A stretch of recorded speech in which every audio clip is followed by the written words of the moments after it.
Kita membaca di dalam 1 Samuel 14 ayat 6 sampai 10. Saya ulangi, 1 Samuel 14 ayat 6 sampai 10. Kita membaca bagian ini. Ya, ini pergumulan berat. Pergumulan berat bagi namanya Saul. Biasanya kita Daud ya. Ini Saul. Saul itu anaknya siapa? Yonatan ada di sini. Saul dengan Daud. Kalau Daud terbalik, Saul dengan Daud terbalik soal keluarga anaknya. Kalau Saul yang jahat, Yonatan anaknya baik. Daud terbalik, Daud yang baik, anak Absalomnya yang jahat. Jadi imbang ya. Tapi siapa di antara kita yang di pihak Absalom? Khususnya anak-anak yang seperti Absalom, nggak ada kan? Siapa yang seperti Yonatan? Yang benar, angkat tangannya supaya senang semua ya. Nah, ini Saul, ceritanya ditolong oleh anaknya. Ini pendahuluannya dulu. Saul itu sudah divonis oleh Tuhan, dia akan gagal dalam arti karena dosanya. Karena dosa Saul dikatakan di dalam bagian-bagian sebelumnya, maka kerajaannya dipindahkan kepada orang lain. Perhatikan ini pendahuluan ini, saya ngeri melihat ini.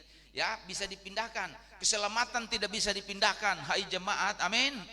Tetapi engkau menjadi pengajar yang baik, menjadi WL yang baik, menjadi singer yang baik, menjadi pemain musik yang baik, ya, menjadi pemain drum. Tepuk tangan dulu Agatha, haleluya, puji Tuhan. Hal ini menjadi newcomers. Mantap di dalam dunia musik. Nah, menjadi pemain musik, menjadi WL, menjadi apa ini begini nih, tamborin dan sebagainya, itu bukan keselamatan. Semua bisa dipindahkan kepada orang lain. Keselamatan tidak bisa ditukar, tidak bisa dipindahkan. Tapi Saul berbuat dosa, dikatakan di dalam Alkitab, ya, kerajaannya dipindahkan ke Daud, lalu Tuhan mundur dari dia, lalu apa lagi? Ya, dikatakan apa?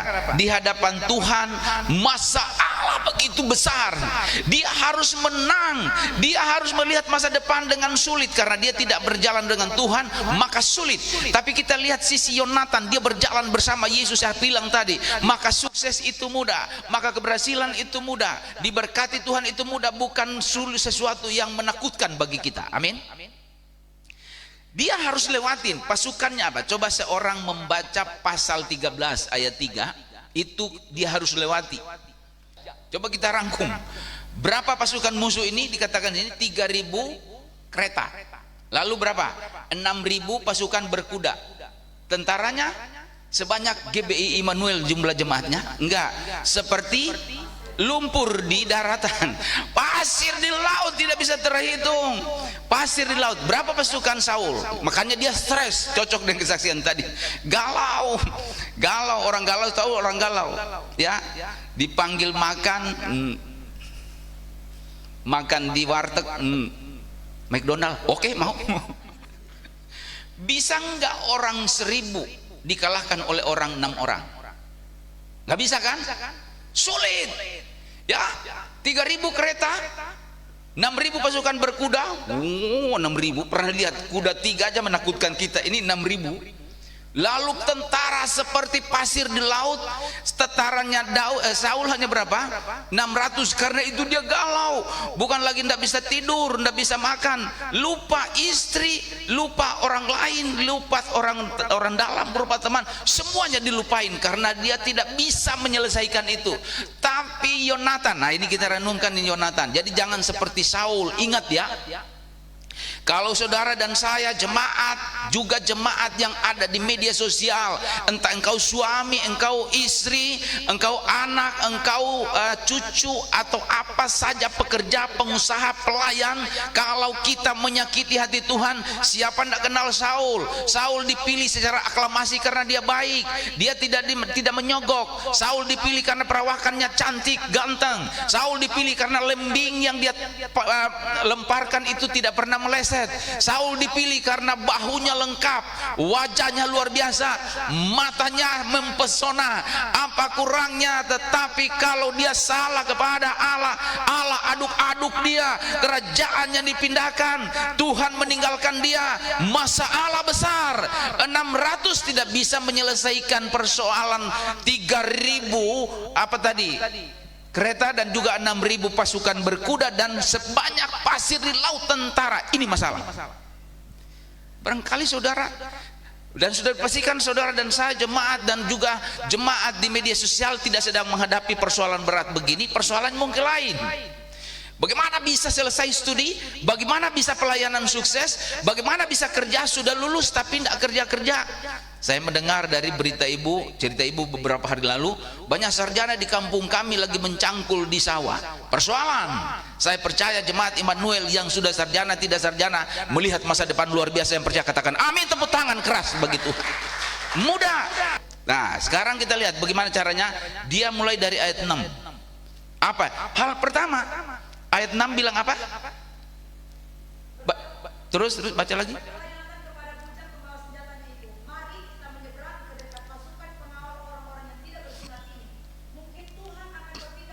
Ya. Haleluya, puji Tuhan. Bagi Tuhan tidak sukar. Sama-sama katakan, bagi Tuhan tidak sukar menolong. Sebut nama masing-masing, termasuk di FB. Bagi Tuhan tidak sukar menolong Weli Pandensolang dan Teresia Rining. Amin ibu. Kenapa memelas-melas ya?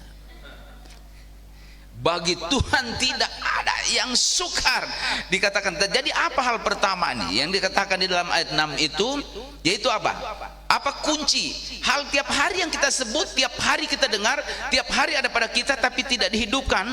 Potensi itu kalau tidak dihidupkan, maka itu merugikan kita. Yaitu apa? Iman yang dahsyat. Amin. Dia di ayat 6 tadi katakan, mari kita pergi. Dia mengajak siapa? Bujangnya, pembantu, bantu bawah senjata. Berarti berapa orang nih? 2 orang. Saul 600 orang pasukannya tidak mau pergi ke situ karena lewatin dulu 3.000 kereta, 6.000 pasukan berkuda dan tentara tidak bisa terhitung lewatin. Saul berpikir secara matematika enggak bisa. Tapi Yonatan karena dia punya iman yang dahsyat, sebut sama-sama, iman yang dahsyat.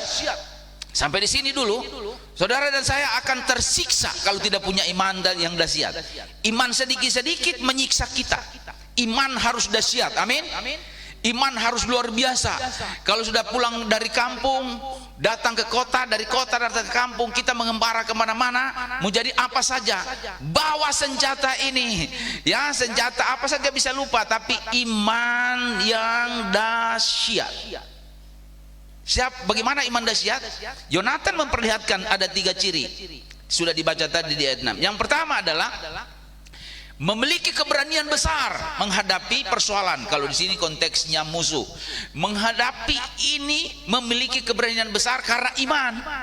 Jadi kalau saudara dan saya, kalau jemaat entah apa saja kita sebagai dalam rumah tangga, sebagai suami, sebagai istri, sebagai anak, sebagai pelayan, sebagai pekerja, sebagai pengusaha, sebagai apa saja bisa disebutkan, kalau kita melihat persoalan kita mundur, kita nangis, itu kemalangan dan kerugian besar di dalam hidup kita. Ternyata menurut ayat ini bahwa kalau kita menghadapi persoalan besar jangan mundur, maju. Ini dia, maju, maka Tuhan akan berperang bagi kita dan Tuhan menunggu di titik persoalan besar. Kalau kita di sini belum ada masalah di depan, Tuhan kasih alat namanya iman. Tuhan ada di mana? Di sana. Karena ketika Yonatan bilang Tuhan akan melindungi kita sebab tidak sukar bagi Tuhan menolong kita. Menolong di mana ini maksudnya? Menolong di tempat mereka? Bukan. Menolong di sana pasukan yang seperti pasir di laut. Jadi Tuhan ada di sana. Kadangkala orang mundur sebelum dia melihat Tuhan ada di persoalan. Tuhan itu bekerja dalam persoalan. Tuhan bekerja di dalam masalah kita. Dia tidak ada di tempat tidur kita. Walaupun dia ada, dia maha hadir. Tapi dia bekerja di mana titik masalah yang kita hadapi. Jadi kalau kita takut masalah, kita rugi besar. Caranya, Yonatan katakan, tembusi persoalan bersama Yesus. Amin. Apa masalah kita?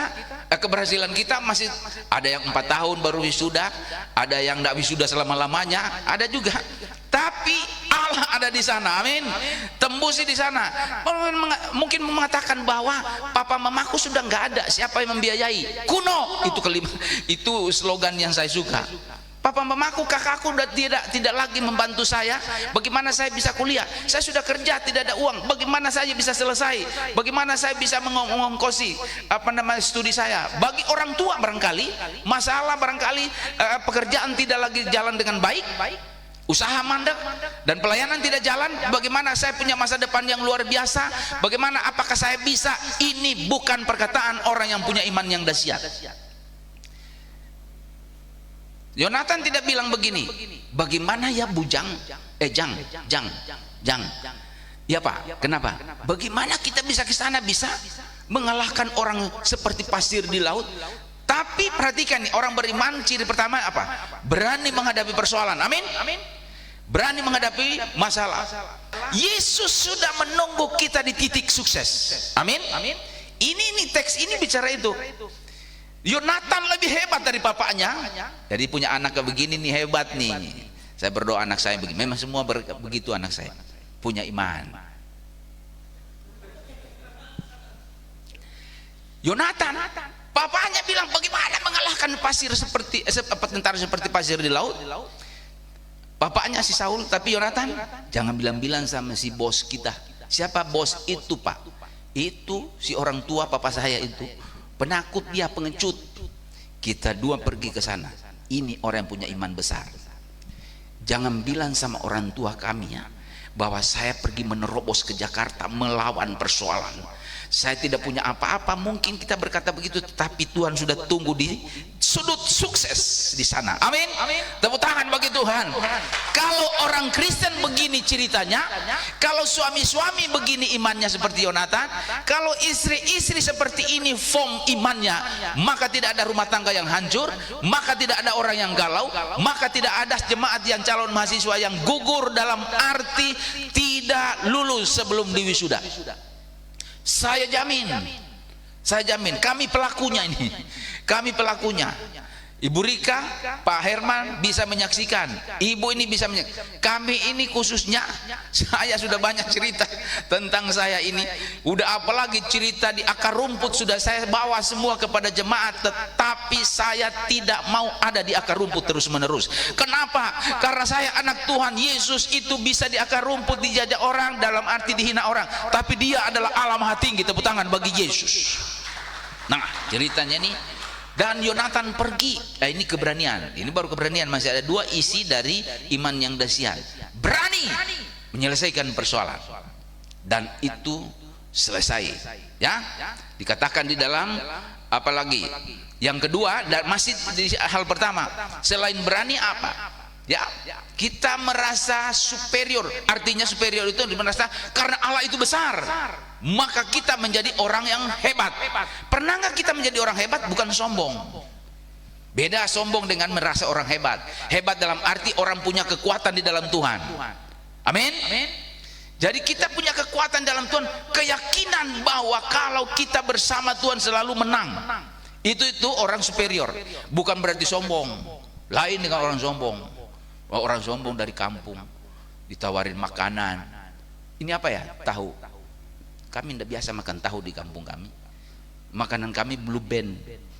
Norak. Setelah pergi ke sana singkong seperti sabun. Nih. Tapi kalau di dalam Tuhan dikatakan bahwa bujang kita berdua bisa melumpuhkan, dan nanti cerita akhirnya kita udah tahu. Tapi kita olah lagi. Selesai.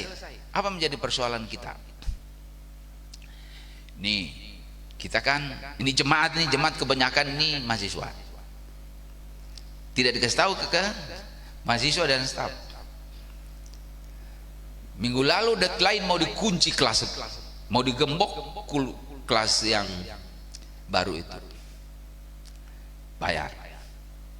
Harus bayar, kalau nggak bayar nggak bisa lanjutkan karena deretan kelas-kelas di situ sudah pada bayar, tinggal Agape yang belum. Waduh, makin ciut. Saya bilang ini pasukan seperti pasir di laut. Tidak. Lalu ditanyain, kapan bayar? Tunggu hari Sabtu. Belum ada uang. Belum ada. Ketika Yonatan katakan, mari kita menyeberang bujangnya ini, bagaimana kita bisa menang? Tidak terlintas kan? Kita terobos. Kita bilang Sabtu. Oke. Kalau Sabtu tidak ada, nih. Kalau Sabtu tidak ada, sayonara kita kembali ke habitat lama. Kuliah di 3x3 ruangannya. Nah, pas hari Sabtu, burung gagak datang. Lain dengan burung gagak ibu Rika tangkap, lain. Mendahului itu ada banyak burung gagak. Amin, tepuk tangan bagi Tuhan. Haleluya, puji Tuhan. Di sana diberkati, amin. Ya, burung gagak. Saya katakan tadi hari Sabtu. Oke ya, jangan lama-lama. Hari Sabtu, tapi masih zero. Ketika hari Sabtu siang, burung gagak itu tiba. Tapi bukan begitu, ya. Langsung diselesaikan dan akhirnya itu dibuka terus, mengalir terus ruangan untuk kita beribadah, belajar Alkitab terus sampai selama-lamanya. Tepuk tangan lagi bagi Tuhan. Apa yang membuat kesulitan bagi saudara? Mungkin saudara dan saya mengatakan bahwa tidak bisa. Itu coret dalam hidup saudara, tidak bisa.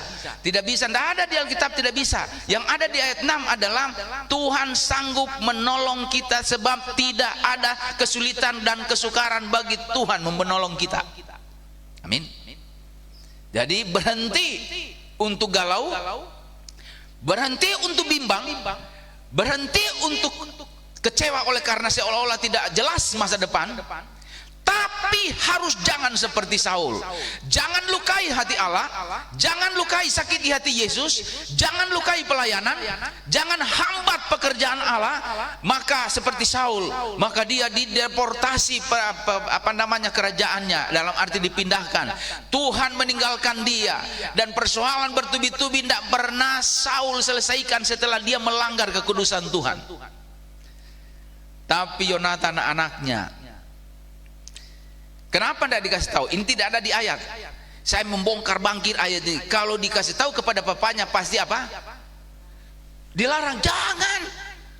Wong saya aja papamu dari remaja saya sudah diajar untuk berperang. 600 ada di pasukan kita.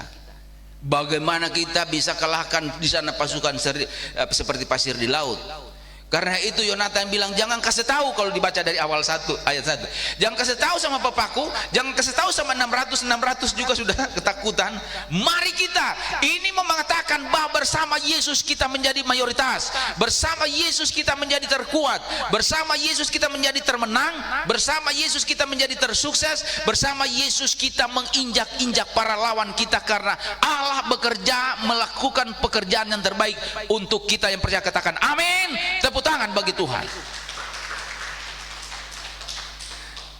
Saya selalu menyampaikan kalimat pendek, indah menjadi Kristen. Amin. Jangan pernah meninggalkan Kristus, dan orang sudah dalam Yesus tidak pernah meninggalkan Yesus. Katakan tadi bahwa iman yang dahsyat bukan masalah iman. Saya tidak berbicara tentang iman suami.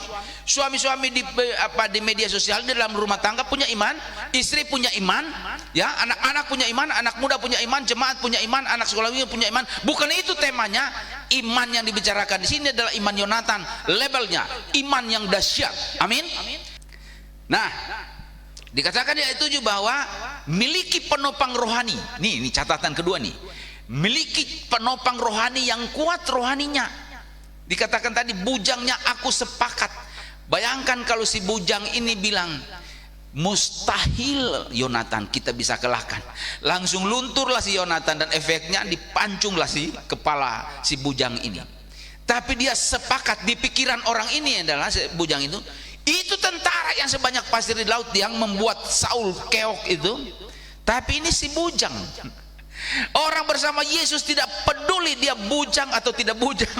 Ini kan si bujang, tidak peduli apa namanya pangkatnya rendah, hanya pembawa senjata. Tidak peduli dia mau sarjana tidak sarjana, orang bersama Yesus dia selalu sepakat untuk menang di tengah-tengah persoalan besar. Tepuk tangan bagi Tuhan kita. Dia sepakat. Karena itu hati-hati pilih teman. Sebab apa? Ya, teman itu bisa membawa kita maju, bisa membawa kita jatuh. Sejuta kawan belum tentu membawa kita pada kemenangan. Tapi teman yang sejati selalu membesarkan hati untuk meraih kemenangan yang besar. Ini dia si bujang ini, ya. Sebab itu hati-hati, berkawan dengan orang yang pemabuk akan menjadi pemabuk. Berkawan dengan orang yang pembaca Alkitab menjadi pembaca Alkitab. Sebab ada firman mengatakan bahwa pergaulan yang buruk akan merusak kebiasaan yang baik. Itu ayat sudah ada. Bergaul dengan orang yang cerewet, ember.com akan menjadi ember. Apalagi titik-titik. Bergaul dengan orang yang suka menyembah Tuhan menjadi penyembah. Amin. Bergaul dengan orang yang suka mencuri makanan di asrama akan menjadi pencuri makanan dia. Tidak ada.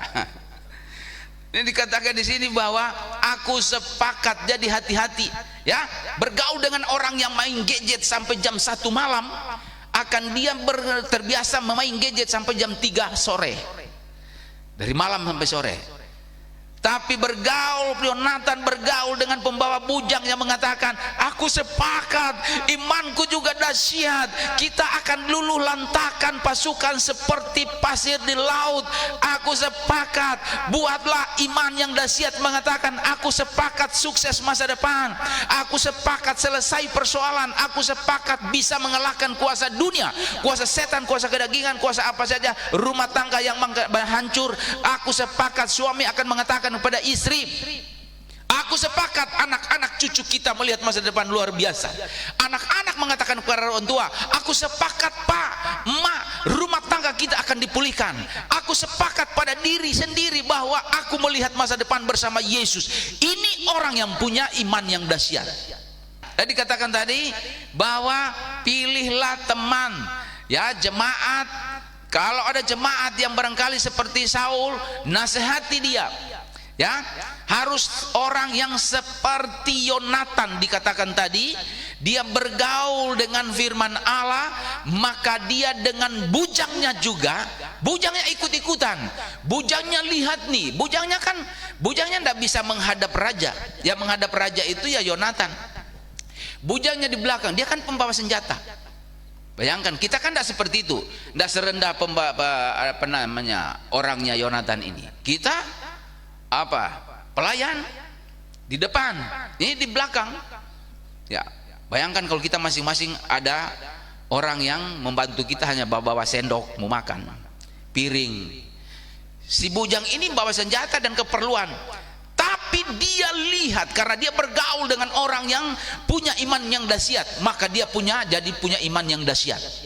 Yonatan punya iman dahsyat, bujangnya juga menjadi iman yang dahsyat. Suami yang punya iman dahsyat, istrimu pasti iya. Kalau engkau pemabuk, engkau suka nampar istri, engkau suka nampar anak, maka istrimu juga akan begitu. Anakmu pasti ikut juga. Tapi kalau suami istri berlutut berdoa pada waktu subuh, malam, siang, maka anak-anak cucumu akan mengikuti. Pergaulan yang buruk akan menghancurkan kebiasaan yang baik. Sebaliknya, pergaulan yang baik di hadapan Tuhan akan mengangkat kebiasaan yang indah dan diberkati Tuhan. Tepuk tangan bagi Tuhan kita. Dikatakan tadi bahwa penopang yang luar biasa hidup kita. Nah, termasuk terakhir, jemaat yang masih banyak anak muda, catat baik-baik. Kalau mau berdoa satu saat, jangan sekarang dulu, tunggu 20 tahun lagi. berdoa untuk calon suami atau calon istri, ingat ayat yang tadi bahwa pergaulan yang buruk akan merusak kebiasaan yang baik. Berani melangkah secara buruk, maka akan menuai kebiasaan-kebiasaan yang buruk. Bukan sedikit, ada begitu banyak. Ya, saya banyak mengkonseling orang bukan tidak ada duit. Orang ada duit aja galau, apalagi orang tidak ada duit. Tetapi keunggulan orang di dalam Yesus tidak ada duit dan ada duit tetap baik karena Yesus malole. Amin. Tahu Ima arti Yesus malole? Apa? Oh, Yesus baik. Saya kira 1 lawan 1. Yesus baik. Yesus baik. Dan dikatakan tadi bahwa penopang yang luar biasa. Itu yang kedua. Dan yang ketiga, ayat-ayat yang belum baca kita akan lihat satu persatu. Hasilnya adalah kemenangan besar. Apa? Katakan pada diri sekali lagi, saya akan memiliki dan memperoleh kemenangan besar. 2, 3. Tidak peduli situasi dan hidup saya seperti apa, berjalan bersama Yesus pasti menang. Menang yang dahsyat. Dikatakan di dalam ayat 13. Iya. Nih, sudah dibilang dari tadi kan? Bayangkan kalau Yonatan dan bujangnya pulang, kita mustahil bisa kalahkan, mustahil bisa sukses. Pekerjaan yang ambruk, sudah di PHK, sudah mungkin jadi pengangguran. Tapi ketika pengangguran, tidak mau lagi datang ke gereja, tidak mau lagi doa, tidak mau lagi baca Alkitab, hanya marah-marah kepada Tuhan, tidak ada gunanya. Itu malah merugikan, menghancurkan masa depan. Tapi Yonatan dan bujangnya Yonatan katakan, ayo kita nyebrang. Bujangnya menimpalin dengan kalimat apa? Aku sepakat. Akhirnya mereka punya iman yang dahsyat, hasilnya tidak mengecewakan. Yang pertama dikatakan tadi, mengalahkan 20 tentara, itu pertama. Nanti sesudah ini lebih mengerikan lagi. Dikalahkan ini berarti pasukan penjaga. Nah, pasukan penjaga itu Kopassus kalau Indonesia. Pasukan penjaga, karena itu sedikit, 20 orang aja mengitari, melindungi pasukan seperti pasir di laut. Harus tentara-tentara yang tangkas. Dan tentara yang tangkas ini diselesaikan oleh 2 orang karena iman. Amin. Jadi saya mau mengatakan lagi, tidak pernah ada orang bersama Yesus meneteskan air mata kalah. Hanya ada orang dalam Yesus meneteskan air mata karena sukacita kemenangan besar dalam hidupnya.